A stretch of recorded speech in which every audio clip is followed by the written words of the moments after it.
ہم وزن اعتبار سے من صام رمضان ایمانا واحتسابا غفر له ما تقدم من ذنبه، من قام رمضان ایمانا واحتسابا غفر له ما تقدم من ذنبه۔ اب سوال پیدا ہوتا ہے قیام اللیل سے مراد کیا ہے؟ یہاں پہ میں تراویح کی کا جو پس منظر ہے وہ بیان کر دینا چاہتا ہوں۔ دیکھیے جیسا کہ ہم نے خطبے میں بھی دیکھ لیا، اللہ نے قیام اللیل جو ہے اسے فرض نہیں ٹھہرایا تطوعا، قرآن مجید میں بھی اس کا کوئی ذکر نہیں، احادیث میں اس کی تشویق و ترغیب پوری موجود ہے، ایک اور حدیث بھی ہم بعد میں پڑھیں گے اس پر۔ اس کا پس منظر کیا تھا کہ اس کو چھوڑ دیا گیا۔ اب ظاہر بات ہے مسلمانوں میں کمزور بھی ہیں، مسلمانوں میں وہ مزدوری کرنے والے بھی ہیں، روزہ تو فرض ہے ان پر، چاہے مئی کا مہینہ ہے اور گندم کاٹنی ہے، روزہ تو پھر بھی رکھنا ہوگا، یہ سب کچھ، لیکن یہ کہ رات کو پھر کھڑے رہنا ان کے لیے جاگنا ممکن نہیں، لہذا ان کے اوپر یہ چیز فرض نہیں۔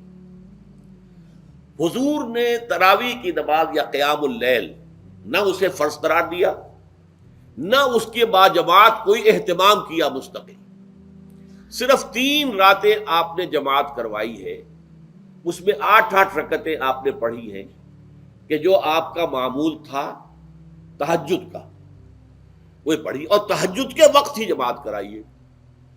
یہ ہے وہ حدیث۔ اس کے علاوہ کسی نماز تراویح جو ہے جو ہم پڑھتے ہیں 20 رکعتیں عشاء کے ساتھ متصل، اس کا کوئی ذکر نہ دور نبوی میں ہے نہ دور صدیق اکبر میں ہے۔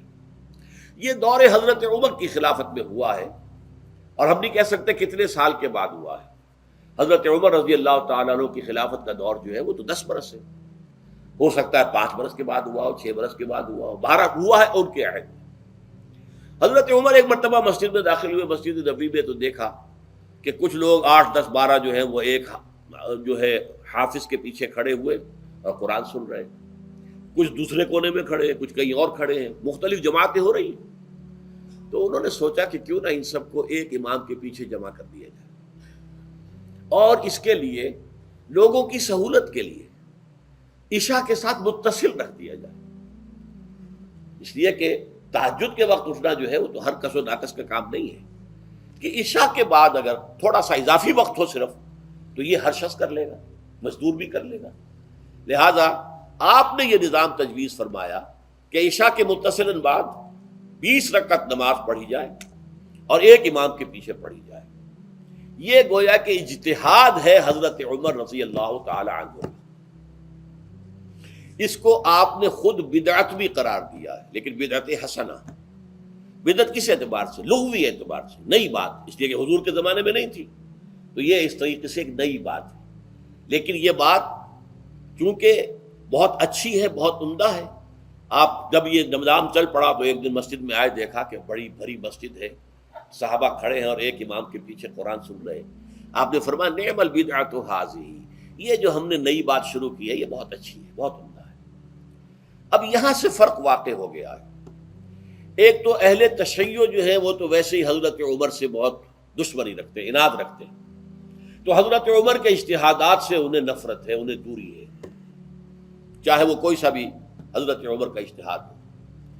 ہمارے ہاں اہل حدیث حضرات بھی در حقیقت حضرت عمر یا کسی اور خلیفہ راشد کے فعل کو وہ سمجھتے ہیں کہ یہ ایگزیکٹو آرڈرز ہیں، یہ ہمیشہ کے لیے نہیں ہے۔ حضرت عمر نے اپنے دور میں ایک نظام قائم کیا، ان کے دور کے لیے ٹھیک تھا، یہ ہمیشہ کے لیے نہیں۔ ہمیشہ کے لیے وہ 8 ہی رکعتوں کے قائل ہیں، وہ تہجد والے، لیکن اس میں بہرحال انہوں نے بھی خود یہ اضافہ کیا ہے کہ وہ 8 رکعتیں وہ عشاء کے ساتھ متصل پڑھتے ہیں، تہجد کے وقت تو نہیں پڑھتے۔ اور حضور نے تو صرف 3 روز جو ہے وہ کرائی تھی جماعت، وہ لوگ 30 دن یا 29 دن پڑھ رہے ہیں، تو اضافہ تو انہوں نے بھی کر دیا، وہ نظام میں تبدیلی تو ہو گئی۔ لیکن اہل سنت جو کہلاتے ہیں، ہمارے جو 4 جو ہیں، جو ہمارے مسلک ہیں، حنفی، مالکی، شافعی، حنبلی، ان کا اتفاق ہے اس پر حضرت عمر کا، کیونکہ ان کے سامنے اصول یہ ہے کہ حضور نے فرمایا علیکم بسنتی وسنت الخلفاء الراشدین المہدیین، تم پر لازم ہے کہ میری سنت کو پکڑو مضبوطی کے ساتھ، اور میرے خلفاء راشدین مہدیین جو ہیں ان کی سنت کو پکڑو۔ اس اصول سے یہ چاروں فقہیں جو ہیں حضرت عمر کے اجتہادات جو ہیں ان کو بھی پابندی سمجھتے ہیں کہ تمام عمر کے لیے قیامت تک کے لیے امت مسلمہ پر ان کی پیروی لازم ہے، لہذا اس میں اجماع ہے۔ اور یہاں تک کہ یہ سب سے آخری جو اس میں مسلک پیدا ہوا ہے زمانی اعتبار سے، سب سے پہلے مسلک جو ہے حنفی پیدا ہوا ہے، پھر مالک کی پیدا ہوا ہے، پھر شافعی پیدا ہوا ہے، اور پھر حنبلی آخری ہے۔ اور امام احمد ابن حنبل بہت بڑے محدث بھی ہیں۔ مسند احمد ابن حنبل جو ہے وہ بہت بڑی کتاب ہے، بہت اہم کتاب ہے، جامع کتاب ہے۔ تو ان کے ہاں بھی 20 رکعتیں ہیں۔ چنانچہ حرمین شریفین میں، سعودی عرب میں، مکے اور مدینہ منورہ میں جو نماز تراویح ہوتی ہے اس کی 20 رکعتیں ہیں، لیکن اہل حدیث حضرات جو ہیں وہ اس 8 کے اوپر اکتفا کرتے ہیں۔ بہرحال یہ ایک اختلاف ہے جو میں نے اس کا پس منظر بیان کر دیا، لیکن اس 20 رکعت نماز سے ادا کرنے سے، جو کہ زیادہ سے زیادہ 50 منٹ یا 1 گھنٹہ لگتا ہے، اس سے وہ قیام اللیل کا حق ادا نہیں ہوتا۔ قیام اللیل کا تو کچھ اور ہی تقاضا ہے۔ قیام کسے کہتے ہیں؟ یہ سورہ مزمل سے واضح ہوتا ہے، یا ایھا المزمل قم اللیل الا قلیلا نصفہ او انقص منہ قلیلا او زد علیہ ورتل القرآن ترتیلا۔ آدھی رات یا آدھی رات سے کچھ کم، یعنی تہائی رات، یا آدھی رات سے کچھ زائد، 2/3 رات، یہ ہے قیام اللیل۔ چنانچہ سورہ مزمل ہی کی آخری آیت جو دوسرا رکوع مشتمل ہے جس پر، اس میں صاف کہہ دیا گیا ان ربک یعلم انک تقوم ادنی من ثلثی اللیل ونصفہ وثلثہ وطائفۃ من الذین معک۔ اے اللہ کے نبی، اللہ خوب واقف ہے کہ آپ بھی اور آپ کے ساتھ ایک جماعت بھی رات کو کھڑی رہتی ہے، 2/3 رات یا آدھی رات یا 1/3 رات۔ تو یہ سارا معاملہ جو ہے قیام اللیل کا، گویا کہ کم سے کم 1/3 رات پر اس کا اطلاق ہو سکے گا، یہ نہیں کہ 1 گھنٹے۔ اب اس کے ضمن میں دیکھیے حدیث پڑھیے، تیسری حدیث ہے ان عبداللہ ابن عمرو ابن العاص رضی اللہ تعالی عنہ۔ یہ وہی عبداللہ ابن عمرو ہے جن کی میں نے آپ کو حدیث پہلے سنائی ہے۔ یہ ساری رات کھڑے رہتے تھے، پوری رات، اور ہر روز روزہ رکھتے تھے، جس پر حضور نے منع کیا، لا تفعل، مت کرو ایسا۔ رضی اللہ عنہما، یہ خود بھی صحابی ہیں اور ان کے والد عمرو بن العاص بھی صحابی ہیں۔ ان رسول اللہ صلی اللہ علیہ وسلم قال، کہ اللہ کے رسول صلی اللہ علیہ وسلم نے فرمایا، الصیام والقرآن یشفعان للعبد، روزہ اور قرآن بندے کے حق میں شفاعت کریں گے۔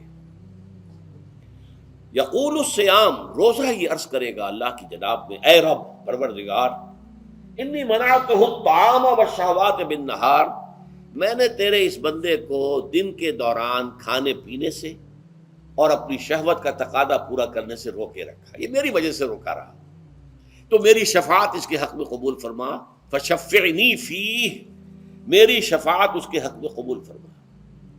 ویقول القرآن، قرآن کیا کہے گا؟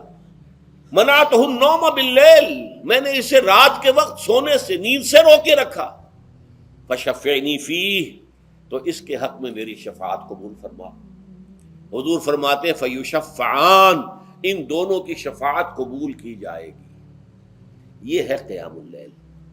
یہ قیام اللیل صرف تراویح کی نماز سے جو پڑھ لی جاتی ہے، اور ہمارے ہاں تو یہ ہے، وہاں کم سے کم یہ تو تھا، صحابہ کرام کھڑے ہوتے تھے تو جو قاری پڑھ رہا ہوتا تھا وہ ان کے دل میں اترتا جاتا تھا، اس کا مضمون اور مفہوم جو ہے ان کو معلوم ہے، لہذا وہ اس کی زبان سے نکلا ہوا ہر لفظ ان کے قلب کی گہرائیوں تک اتر رہا ہے۔ یہاں تو یہ ہے پیرٹ لائک حافظ ہے، اسے خود پتہ نہیں میں کیا پڑھ رہا ہوں، اکثر حفاظ جو ہیں وہ عالم تو نہیں ہوتے، اور جو سن رہے ہیں انہیں کچھ پتہ نہیں ہم نے کیا سنا ہے۔ تو ٹھیک ہے، کم سے کم ثواب تو انہیں ملے گا کہ انہوں نے وقت نکالا ہے، 1 گھنٹہ ہی اضافی صحیح، لیکن بہرحال اس کا وقت تو انہوں نے نکالا ہے، محنت کی ہے، کھڑے رہے ہیں، ثواب ملے گا۔